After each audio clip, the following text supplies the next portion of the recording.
So you're sitting there, playing your favorite zombie game, potentially it's even, say, Dead Island 2, when in the opening plane crash you see a guy who's pinned down by a fuselage.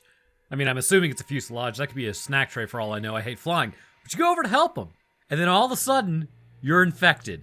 You didn't ask for this, you didn't choose this. Yet when you go to a survivor's house later on, you're treated no different than the other random walkers outside snacking on her manwich. This is bad on so many levels, because the house cleaner is about to straight up dome you if you don't show who you are and if you're still a functional human. No one should ever have to have that random chance of becoming infected by means outside their control, except it's a video game. Which also, coincidentally, this episode is sponsored quite literally by Epic Games. It's the guy from Fortnite! They've asked me to talk about the progression of the disease in Dead Island 2 and how it impacts the human meat suit, which naturally, I'm happy to oblige. I'm also advised to not continue that copy pasta anymore because it's one of the most brain-numbing takes I have ever heard in my life. My frontal lobe has developed spongification at this point, having listened to that just absolute nonsense. So, after the events of Dead Island 1, things aren't looking too jazzed up, mainly because the disease that was confined to the island seems to have made its way out into the world. Getting to California, the entire city of LA, affectionately known as Hell A in the game, and also Hell A IRL because it's LA, this would be quarantine, as only the super rich and the super elite would be able to make an escape.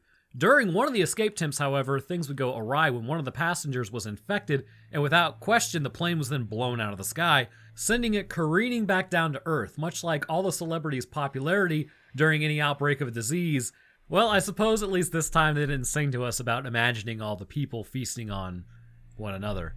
Now, that got dark. Anyhow, as you fall back to old terra firma, you awaken to find everyone in the character selection screen, except for you, didn't make it. Tough break. Heading out, you discover how bad things have gotten in a short amount of time.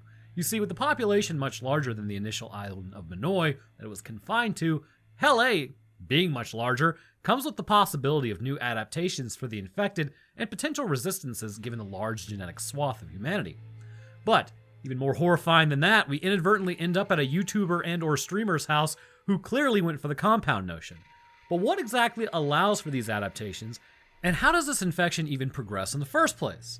Well, let's discuss that in today's episode over the pathophysiology of pathogen HK3 in Dead Island 2. I'm immune!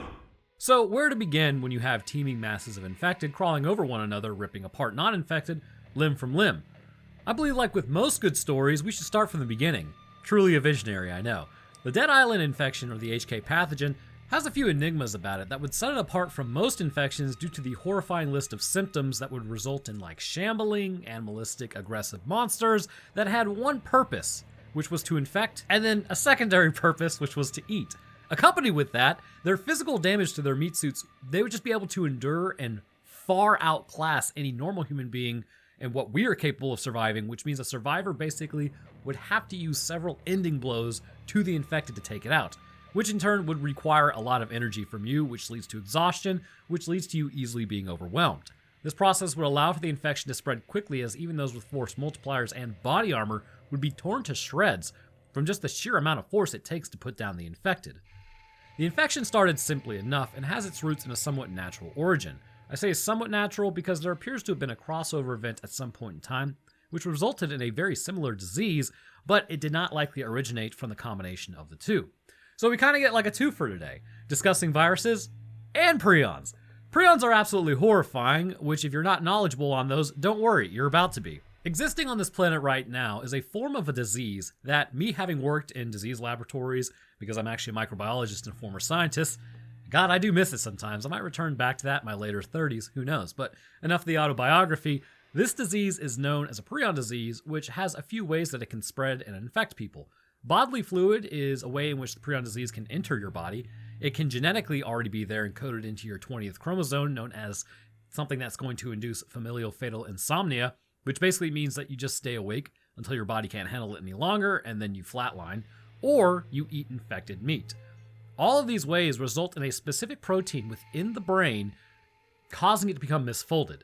This protein has no nucleic acid, cannot be folded back by the enzymes within your body, and as this protein continues to exist, it will touch other proteins, which in turn causes them to misfold. There's also a new idea that the prion that comes into the body ends up breaking the enzymes that you have, and then those go around and make more of the prions.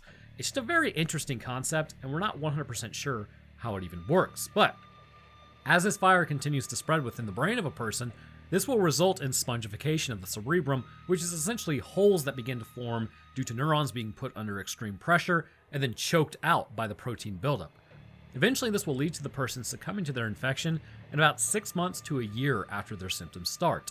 Now, the more horrifying thing is, you could be infected with this misfolded protein already and not have any clue about it for 30 years until one day it just suddenly pops up. I mean, I could be sitting here talking right now and then get up to go grab coffee, and then boom, I suddenly start exhibiting symptoms. Although it is very unlikely, as I do not have the genetic predisposition in my family to have fatal insomnia, and it's likely that I haven't come into contact with any contaminated meat within the US, and I was born after 1986, thank God I'm not that old yet, which means I didn't go to the UK and order food that had mad cow disease in it, which is also a prion disease. So if you were around that time frame enjoying meat in the UK, you're probably good because you wouldn't have lasted this long, so don't worry about it. But the other form is a genetic variety, again, which is important to discuss due to the impact of this virus. The Dead Island variant of this disease concerning the subsequent prion disease appears to have its roots in the Kuru disease, which is actually found in Papua New Guinea that was identified in the 1960s. This fatal neurodegenerative disease was seen in the 4 people who engaged in cannibalism of people that were already expired. The issue was, someone initially contracted this disease and succumbed to it. After they met their end, the tribe would then go on to eat them to basically keep their soul with them and then be infected in the process. This transmissible spongiform encephalopathy, as it's known, would move through the tribe with alarming efficiency, as those who succumb to it would also be eaten, exacerbating the problem. So you can see how this would kind of be like a self-sustaining issue. As of 2010, though, there appears to be no more new infected, and it's been halted due to information being transferred to the tribe about the origins of this disease. But prior to this, from about 1957 to 2010, there were around 200 deaths per year, and then as time kind of went on, they probably got less and less, because people were like, hey, it's coming from the brains that you're eating. Which, horrifically, women and younglings were more predisposed to it because they were given the brains, whereas men would go and eat the muscle mass. So men would get it a lot less than, say, the women and younglings. And I have to say younglings because my comments have been turned off before because I said what they actually were. It's a little ridiculous. But anyways, the progression of this disease was seen consistently in those as their mental faculties continued to wane and struggle against the invading protein. The ambulant, the sedentary, and the terminal stages were dubbed during this 12-month period. Prior to any symptoms that would come about, things like headaches and joint pain were quite common, as the body would launch an immunological response to the infection that was largely unproductive due to the stability of the prions.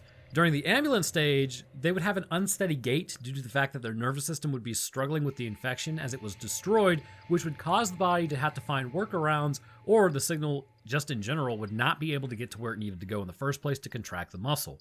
They would have difficulty speaking as well as consistent tremors throughout the body. The second stage is known as the sedentary stage, and at this point the individual could no longer walk and would begin exhibiting ataxia and have severe tremors and convulsions in the body. This stage would require support from others around them to survive for the time that they had left, and emotionally they would begin to change. As the brain had more holes form in it, this would lead to neurological conditions such as depression, but in contrast, it is also known as the laughing disease because at random times those infected currently exhibiting this stage would burst out in laughter sporadically for seemingly no reason. As the world would likely make less and less sense to them, it's also likely their consciousness at this point in time kind of starts slipping in and out, sort of like the lights are on but nobody's home sort of deal.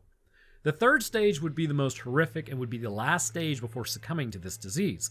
The person could no longer sit up by themselves at this point, and breathing would become a severe issue. They could also no longer eat very well, which leads to malnutrition, as well as incontinence was seen regularly. They no longer either have the ability to speak or have lost any willingness to speak because the consciousness issue that we talked about a moment ago, and eventually they would become unresponsive entirely to their surroundings, develop ulcer-like wounds on their body, which then led to infections, and from here, they would continue to decompensate, typically from secondary infections, and then succumb to this disease. The HK pathogen is seen to possess the same type of progression up until a certain point. Spongiform of the brain was noted in the infected to be quite prevalent, causing them to turn aggressive and almost feral. However, clearly those infected did not exhibit a sedentary stage, which means the disease is not an exact copy of the Kuru disease, and this is also because of what we have seen of how it spreads and what else appears it to be combined with. The second characteristic of the HK3 pathogen is what is noted as the HIV variant. Human immunodeficiency virus was at first simian immunodeficiency virus. Primates such as chimpanzees have a different immune system than humans, and as a result, when they contracted SIV, they would never have it progress into AIDS or acquired immunodeficiency syndrome because they lacked the immunological cells that propel HIV to new heights like humans have. HIV will enter through the body through bodily fluid contact, where it will then go on to attach to the CD4 and CD8 molecules on helper T cells, infecting and destroying them in the process. This bloodborne illness will continue to wreak havoc over several years, and until very recently, it would cause your body to succumb to opportunistic infections through the dismantling of your immune system. But now we have retroviral therapy so that we can actually stop it from getting worse. So again, these medications will halt it, but you will remain infected. And the reason is because the HIV virus, when it enters your body, it will infect a host cell and inject its viral RNA or vRNA, which will then be converted by the cell into viral DNA or vDNA.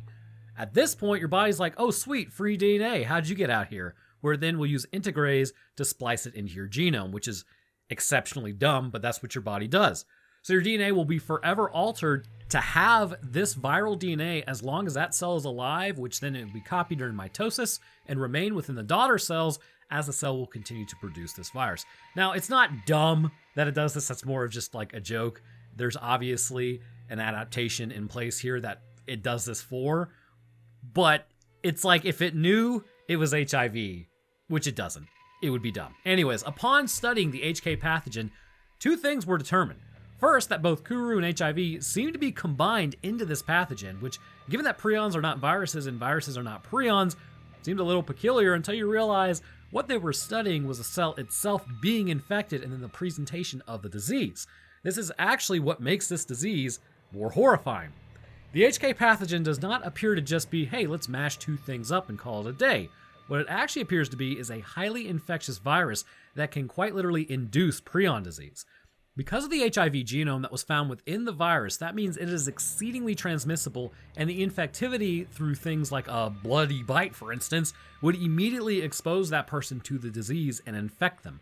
Upon them being infected, I would postulate that the virus enters the cellular membranes quite easily, using the same methods as HIV, which is to attach to the molecules on, say, like the helper T cells, except there likely is another receptor that it is attaching to that is much more standardized on most cells, given that the body itself is quite durable, which we'll get into the mutation portion here in a moment. But as the infection process continues, the HIV appears to basically have the virus genome coding for a specific prion through protein synthesis, potentially piggybacking on the information already contained within the cell itself for coding for other proteins.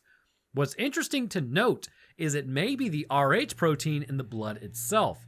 It is noted that the Rh protein, which is what makes you positive or negative in your blood, is present in some and others and not. And that's why we have AB, and O positives, where Rh is present, which I'm getting ahead of myself. I need to tell you what that actually is. It stands for rhesus factor, which is inherited and found on the surface of red blood cells.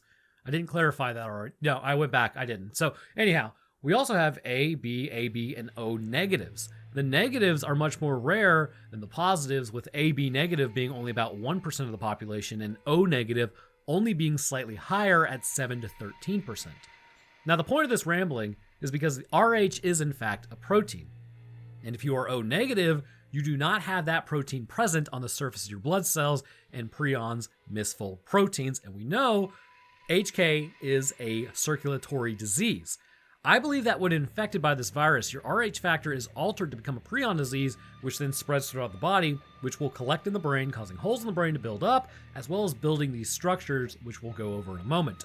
Due to the proclivity of HIV to infect the blood first, and do so with alarming efficiency, this makes pathogen HK3 a highly infectious virus, with it possibly being as high as producing a 90% symptomatic infection in people, which would put it in line with measles, which, if you don't know, measles is strikingly transmissible.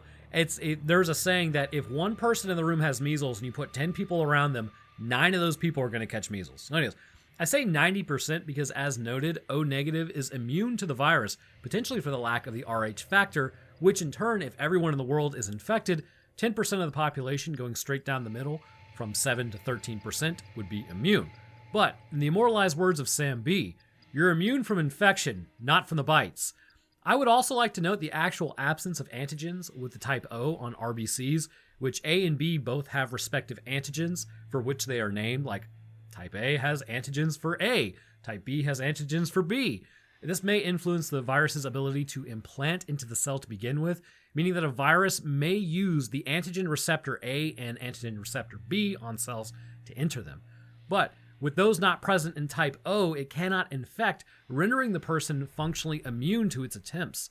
That said, you can still be torn apart by the infected, which one of the cited things with this disease are the mutations the body can exhibit once being infected, and then you not being one of the immune people.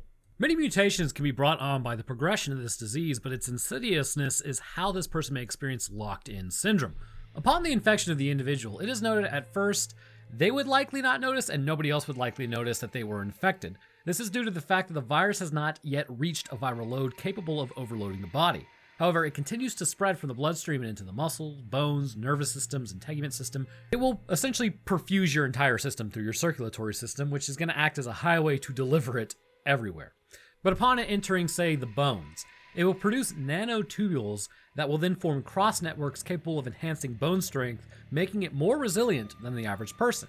As it progresses, it will form similar tubules within the muscle of a person before entering the basal ganglia of the brain and forming structures of colonies of its own design. And here is when behavior will start to be altered by the infection itself as these hair-thin conduits form. For reasons unknown but not outside the norm, the virus will induce behavioral changes, small at first but more noticeable as time goes on. The reason that it's not outside the norm is we know certain diseases can affect neurochemicals, such as Toxoplasmosis gondii, my favorite parasite, which can make people attracted to the smell of cat urine. At first, these behavioral changes may appear slightly like depression. The person will withdraw and also lose all motivation, until eventually they will somewhat isolate themselves. Then, all at once, the host will appear to expire, and this is usually on the back end of going unconscious. This is a fake death, however. This is the point where the virus has built up its own virtual nervous system network to the point that it now owns the body. The immune system at this point would have already been going full panic mode and launched an immune response due to the finding of consistent viral markers. Macrophages would be the first to notice shortly after the skin barrier was broken, as the innate would go on full alert for pathogens. It is, however, too late for most of the population at this point. Dendritic cells would also bring back pieces of the virus to the lymph nodes in an attempt to get B cells to recognize pieces of the virus, and it may be successful, but it takes days for the adaptive immunity to respond, and the fight for the meat suit would already be raging at that point. The innate would quickly run out of energy and cells to respond to it with. It should also be noted that the virus is likely attacking human immune cells at the same time that the immune cells are trying to attack the HK3 pathogen, so things aren't going so great. Once the fight is lost, it is at this point the host will enter the aforementioned fake death. The tubules will continue to form all over the body, and once the host reawakens, this is where locked-in syndrome likely happens. Locked-in syndrome, for those not aware, is freaking terrifying. It's basically you, locked into your body, unable to move or communicate, but very much so aware of what's happening around you. I remember watching a documentary over a man who said he had like a headache, and he decided to go take a nap instead of getting it checked out, even though it was like a really bad headache. So what happened was he had a stroke in his brainstem, and when he woke up, he couldn't move or speak. He was just stuck there communicating with his eyes, and he was still very much so alive, but locked into his body. That's why if you ever have something called a thunderclap headache, which is out of nowhere, like the worst headache of your life, you need to go get that checked out. But to my knowledge, he might still be locked in. I think he's able to speak now, but once that happens to your brainstem, there's not much you can do. So the infected are presumed to have experienced a very similar thing prior to their brain deteriorating. As the infection built those structures, they would eventually have them connect, which would completely sidestep the human nervous system and would overwhelm it, meaning that the person could either no longer communicate with their motor neurons, or structures that the infection has built may have gotten in the way of their communication, or maybe that the structures are just stronger in general and have more influence over the musculature of the body. But As the takeover of the body continues, it will continue to get worse for the individual. Well, maybe it's kind of more of a mercy thing because the brain continues to have more and more holes form in it in the cerebrum through spongification, and eventually their consciousness would be lost, and the structures formed then just move the body, and those would have complete control with no influence from the brain. But some of the brain is still there, but more for its basic functions. So from here, the infected are driven by nothing more than survival and the need to spread the virus. Seemingly, this is just a pure expression of the virus because the body itself is nothing more than a vector and a meat suit. The virus is at the wheel, which arguably isn't strange because we know viruses' whole reason for being is to spread. I mean, it's not really that strange. I mean, take humans. Why do we want to survive? Can we quantify it, or is it just a feeling? It's a similar concept for all forms of life. It wants to continue on. As the infection rides the body of a person into the ground, literally, there are 3 stages that most will go through, given their body mass, and if it will result in different presentations of the disease or not. The newly infected variant will be known as a runner.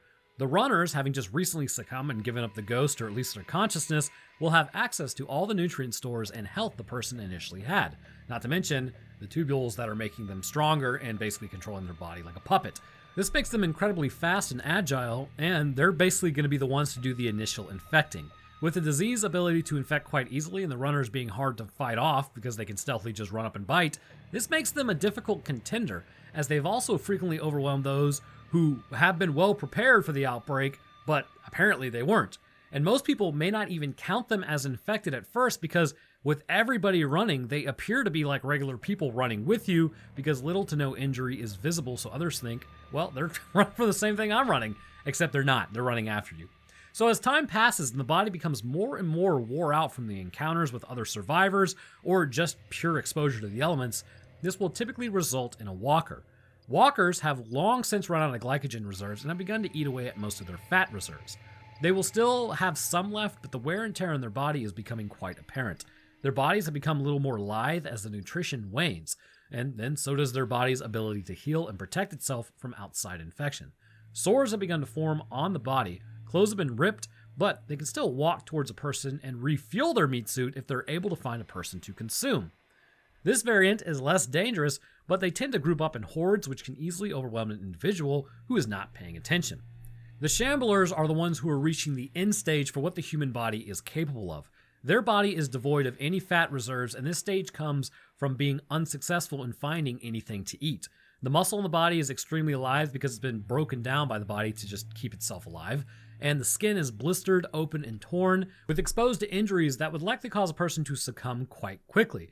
The body temperature has also dipped dramatically, and as a result of this, plus the extreme lack of nutrients with the open sores and the body not being able to heal, the body is contending with a fungal and bacterial infection standardly that is sapping it of nutrients and cellular mass, contending for real estate with the virus. They are essentially decaying while walking. As long as structures are still able to move a limb, then they will keep moving and stay upright. Once destroyed, they can release a cloud of organic autophage nanoids that, while they cannot really infect a person, they do irritate the eyes and lungs, further hindering a survivor's ability to escape because they can't breathe and they can't see. During this process, it's not just go, go, go, however. The pathogen does show some semblance of wanting to conserve energy in the body that it does infect. If there are no uninfected around and the infected just somehow ends up isolated, it will turn into something known as a sleeper, which is like a low power state that will be able to allow for the virus to preserve the body just for a little bit longer, meaning that a reinfective outbreak could be possible weeks later if there are still stragglers sleeping. Now, there are outliers to this infection process that seem entirely related to potentially genetic factors as well as how your body is treated prior to your infection, which I will note too here. And if you want to see them all, you should definitely go and check out Dead Island 2 because I'm having a blast playing it and I think you would as well. That's not even something that I've been told to say. I just think it's fun. But I also need to cover the infected more in depth in the future in other videos. So if I give everything away right now, this video would be overwhelming to edit and probably legitimately like 6 hours long. But we have to discuss the infection in the bones, making them stronger and more resilient, thus hard to break. Hence why things like a sledgehammer to the dome doesn't completely annihilate them, and the structures located in the muscles causing them to contract harder. But first, completely odd variants are seen that upon the infection taking root in someone who is prone to, say, like building muscle, it appears that once infecting these individuals, it does give the virus a leg up of eating uninfected, likely due to the enhanced strength. From here, let's take a runner, right? They will maintain enough nutrients to have the virus begin influencing not only the muscle mass, but the length of the bones. Whether male or female, it seems irrelevant. The virus does in some way play into the genetics of a person, as cells would individually re-enter sort of like a reactivation stage that was similar to the process of gestation, where essentially you'll make like new muscle fibers, and those would appear within the body itself. Because one of the things I think people don't realize is when you work out, you're not making new strands of muscle. You're simply tearing down the strands that you have and making them larger.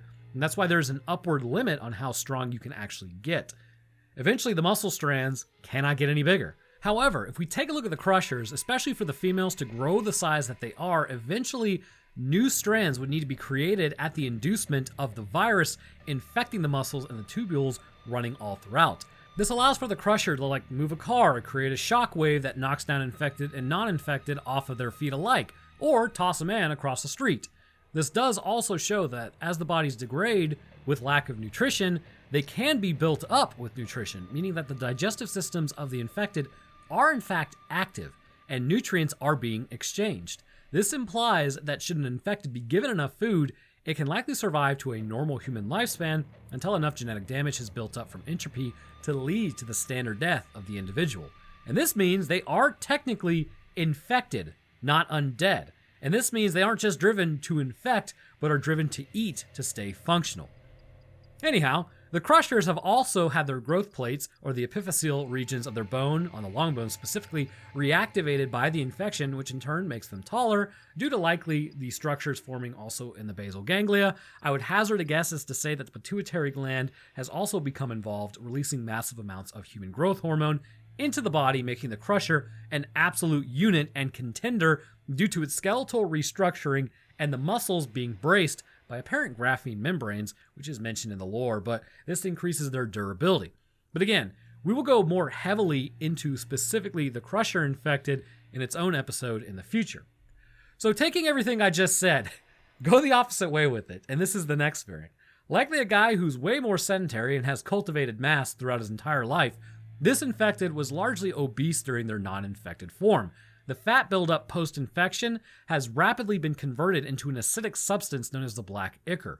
This variant will spew out this material, and its sole purpose is to spray onto people and then infect them through the burns in their skin. Because remember, if it spreads specifically by bodily fluids through broken skin, right, then this fluid can get into that skin by breaking it down using the acid, and this allows it to immediately begin the infection process, even being far away.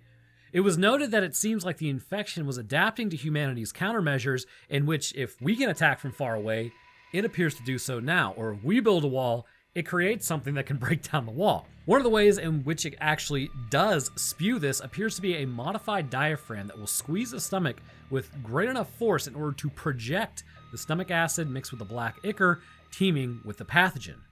As the infection has shown, the human body can be heavily altered by its presence, but is there any coexisting with this disease for anyone who's already been infected? The reality is, as mentioned, they are infected and not undead, so as a result, the body is actively kind of coexisting at this point in time, and if nutrition is administered to the infected, they can likely be kept alive, although the mutations may continue to evolve over time, basically creating an issue of, are you going to have another outbreak? So technically, yes, they can coexist together in the same body, but like with most things, is it worth it? No. No, it's not worth it, at least for your consciousness. So what about a cure? Well, I believe at a certain stage it may be possible to cure the infected, but after enough time has passed, it would be no longer worth it to bring that person back. When the person enters likely past the walker stage, their bodies have degraded to the point that quality of life would be horrendous and their brain is just full of holes. Again, with a destroyed brain, especially the frontal lobe, you're talking about bringing somebody back from an infection that's basically just going to have them as a vegetable. The runner stage would be the best point, or even prior to the running stage, in which a person could be cured. But then, how might that be possible? When a person is infected, the virus is what produces the prions. If the prions just form the structures to build in the body, then administering an antiviral medication would be the best way forward to prevent the cells from undergoing protein synthesis, thus producing the structures or not producing the structures that ultimately lead to a person's demise. Tetracycline, for instance, can be used to prevent protein synthesis, delaying or stopping the progression of the disease, But you would also need more than that if it has already entered the runner stage, because once the infection has already built these structures, it's too late to prevent it, and simply stopping the cells from synthesizing this protein is not enough. There's also another issue where if the Rh factor is in fact altered to be these prion diseases, then you're going to have to contend with that, and that means you're going to need something to break all that down. So those that have been recently bitten may benefit from the medicine, as previously said with tetracycline, to delay or halt its progression. Because remember, the virus is just as reliant on your functions for its survival as the infected are reliant on the virus to move its body. Secondly, if it's already in the runner stage, an enzyme, something much stronger than what is naturally found in your body, would need to be created to enter and specifically attack the nanotubule prions and break them down. This would be the greatest hurdle to actually curing the infection after the person has turned, simply because we do not have anything like this at our disposal currently, which means a brand new technology would need to be created in order to cure the infection. A vaccine program appears to be in sort of a line of thinking, which might be largely successful given that if a vaccine could help suppress the ability of the virus to spread in the body, stopping the symptoms. However, your body would also need to be made aware of the prion formation and the subsequent nanotubule formation to be effective, as a vaccine is just to stop a virus. And the thing about vaccines that a lot of people don't know is when you get a vaccine, it doesn't prevent you from being infected. What a vaccine does is it stops you from exhibiting those symptoms and basically causing a viral load to build up, which is why if you have a polio vaccine, you can still test positive for polio. You just don't have the symptoms because it's not able to get out of control. With this infection, if you took a vaccine and you still got infected with the virus, just not a giant viral load, it would just build these structures a lot more slowly, but it's not going to stop you from exhibiting completely the eventual outcome, which is you being taken over by the infection. Pathogen HK3 is an organic autophage and is also known as a form of illness that as it spreads, it completely rips away control from the brain by forming its own structures that will completely take over the body and inundate it with infection. The law of entropy demands, though, that the body will degrade over time, giving those who can wait it out a chance at surviving, but it must be understood that the infected will continue to adapt to human countermeasures by breaking down barriers, hitting people from far away, and having infected wait in low energy states to attempt to outweight survivors so that the infection process can begin again. But if you would like to check all of this out yourself, Dead Island 2 is officially out. I would highly recommend it because it's a lot of fun, and you can find it on the Epic Games Store now.